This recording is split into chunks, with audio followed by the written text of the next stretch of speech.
Fridge থেকে একটা ইলিশ মাছ বের করলাম।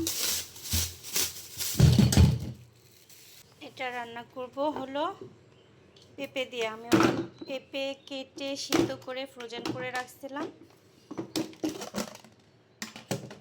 ওটা দিয়ে রান্না করব। তো এখানে ছোলা ভিজায় রাখছি, দেখো কিভাবে করি। এদিকে ধরো, একটু শক্ত থাকতেই এরকম করে ছুললে তাড়াতাড়ি ছোলা যায় আঁশগুলা, বুঝছো? যদি নরম হয়ে যায় বেশি, এটা টিপে ছিল, বেশি নরম হয়ে গেলে এই আঁশগুলো ছাড়াইতে অনেক বেশি কষ্ট হয়ে যায়। এই জন্য আমি এই শক্ত শক্ত থাকতেই, মানে এই সামান্য একটু নরম হলেই আমি এই চামিচ দিয়ে করলেই ভালো হয়। আমার কাছে মাছ আঁশ পরিষ্কার করার ইয়া আছে, ওটা দিয়ে আমি ভালো পারি না। মাছ একদম মানে মাছের গায়ে অনেক দাগ পড়ে, এই জন্য আমার এটা দিয়ে সুবিধা হয়, বুঝছো মামনি? আজকে কি রান্না করবা? আজকে রান্না করব হলো ওই যে শুটকি মাছ রান্না করব। ওই যে আমার ছাদে যে এইগুলা হয়েছে না, ভৈত্তা শাক না কি বলে, এটা একাই হয়েছে।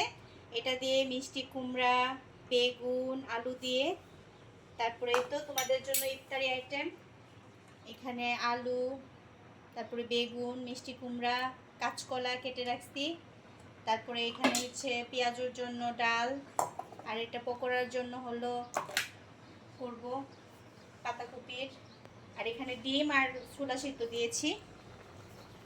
আর এখানে হলো কচু পাতা, এটা আমি ওই চাপা শুটকি দিয়ে ভর্তা করব। এখন এদিকে মাছের দিকে ধরো।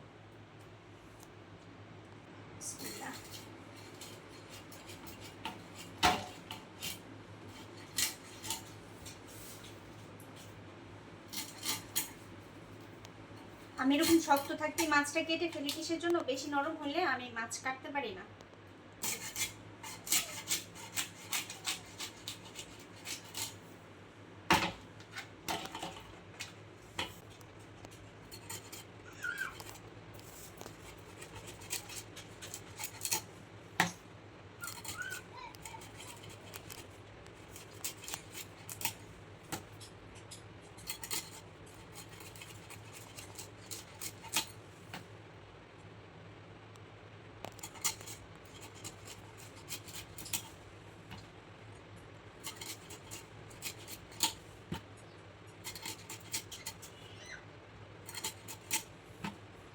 ইলিশ মাছ কাটা একদম সহজ, মানে আঁশটা ছাড়ানোর পরে আমার কাছে ইলিশ মাছ কাটতে অনেক ভালো লাগে।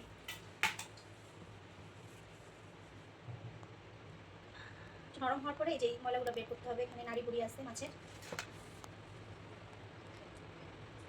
যেগুলো ছাড়াই নিতে হবে, এগুলো ফেলে দিতে হবে।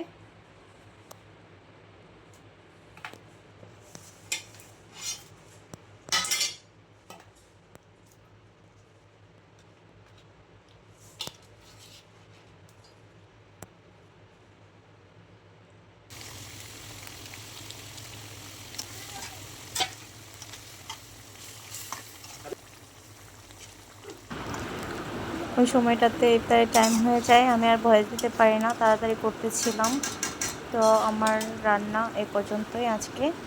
এ পাশে শুটকি মাছ দিয়েছি,